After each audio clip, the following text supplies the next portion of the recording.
Students, इस video lecture में आप लोगों को मैं एवरेज या मीन वेलोसिटी के बारे में बताऊंगा। और मीन वेलोसिटी, इसको हिंदी में कहते हैं औसत या माध्य वेग। तो थोड़ा सा पीछे चलते हैं। मॉलिक्यूलर काइनेटिक थ्योरी के अनुसार, अणुगत सिद्धांत के अनुसार, जो गैस के अणु होते हैं वो लगातार सभी संभव दिशाओं में गति करते हैं। वो आपस में भी टकराते हैं और सभी दिशाओं में गति भी करते हैं। तो इनकी आपस में टक्कर और टकराने के बाद दिशा लगातार बदलती रहती है। और जब इनकी टक्कर होती है तो ऊर्जा का आदान प्रदान होता है, इनके वेग में भी परिवर्तन होता है। तो इसलिए इनके अणुओं के वेग को साधारण रूप से सीधे ज्ञात करना संभव नहीं है।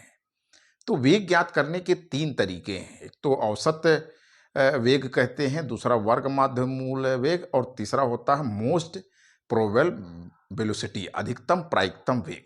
तो आज के इस लेक्चर में आप लोगों को मैं एवरेज मीन वेलोसिटी के बारे में बता रहा हूं।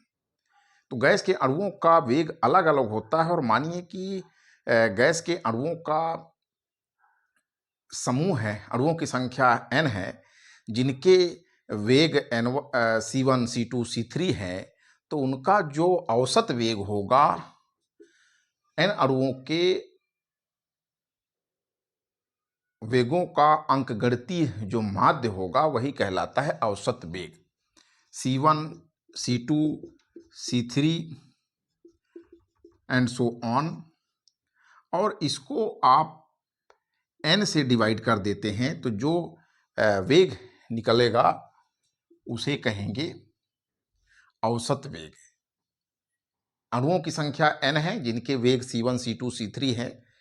गैसों के अणुओं के वेगों का जो अंकगणितीय माध्य है, अर्थमेटिकल जो मीन है, उसी को बोलते हैं एवरेज वेग वेलोसिटी या मीन वेलोसिटी।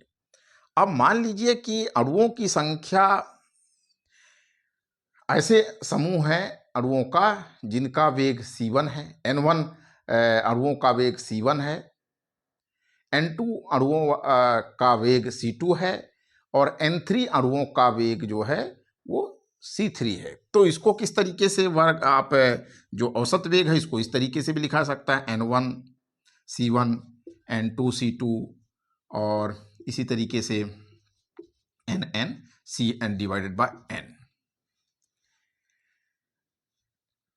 इसका क्या मतलब हुआ कि C1 वेलोसिटी वाले N1 अणु हैं, C2 वेलोसिटी वाले अणुओं की संख्या N2 है, इसी तरीके C3 वेलोसिटी वाले अणुओं की संख्या N3 है। N नंबर ऑफ मॉलिक्यूल्स हैं।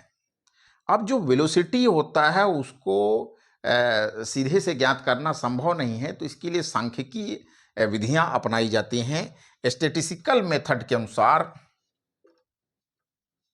सिकल जो मेथड्स हैं, सांख्यिकी विधि है, उसके अनुसार जो वेग होता है वो C equal to under root eight KT upon pi m होता है। ये एक रिलेशन है, सांख्यिकी विधि है, अणुओं के माध्य वेग को ज्ञात करने का एक सांख्यिकी तरीका है, जिसका फार्मूला है under root eight KT upon pi m। अब K बोल्टमैन कांस्टेंट है, T टेम्परेचर है, M जो है मोल्स है, T ताप पर एक मोल जो गैस है उसका जो माध्य वेग है वो इस तरीके से लिखा जा सकता है। अब K इज इक्वल टू होता है R/N, आपको पता होना चाहिए। P भी इज इक्वल टू होता है RT, ये रिलेशन है कुछ। और जो मोल की संख्या M इज इक्वल टू होता है M/N। N एवोगेड्रो नंबर है, ये मॉलिक्यूलर वेट है, और ये वेट है। तो यहां पर अगर देखें, इन सब रिलेशन से एक कंक्लूजन अगर निकालें, K is equal to R by N है और m इज इक्वल टू होता है m by N, weight upon molecular weight, और वो उसके बराबर निकलेगा एवोगैड्रो संख्या, या एक अणु का जो एक द्रव्यमान होगा उसको मोलर द्रव्यमान में n का भाग दे देंगे, डिवाइड कर देंगे, तो एक अणु का द्रव्यमान निकलेगा। तो यहां अगर इसको इससे डिवाइड करेंगे तो k by m is equal to हो जाएगा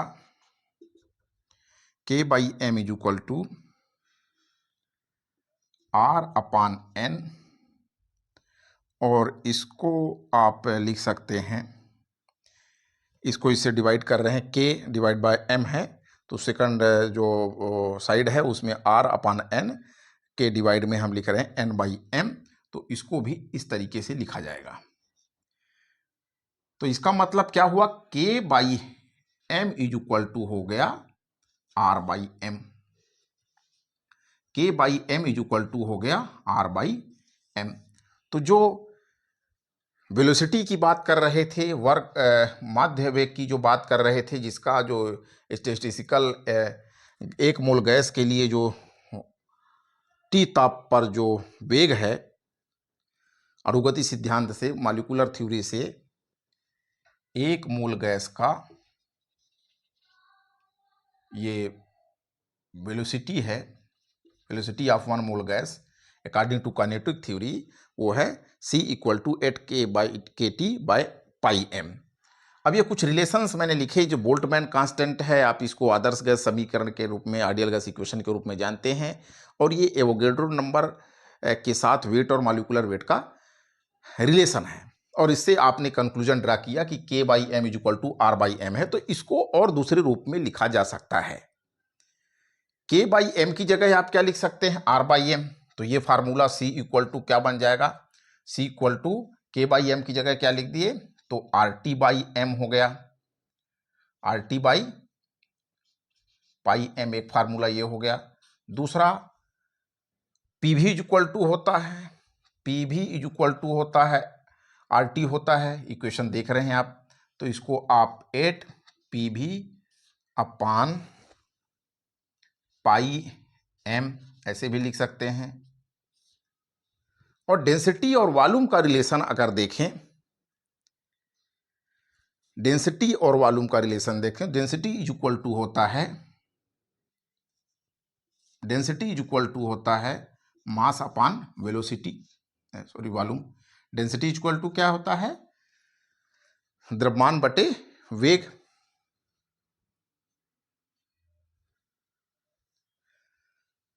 तो इसको आप v इज इक्वल टू लिख सकते हैं m by D, v is equal to क्या लिख सकते हैं, m बाई डी। अगर इस फार्मूले में देखें तो v इज इक्वल टू आप m बाई डी लिखे रखेंगे तो आपको क्या मिलेगा, 8p अपान पाई डी। तो इस तरीके से ये वर्ग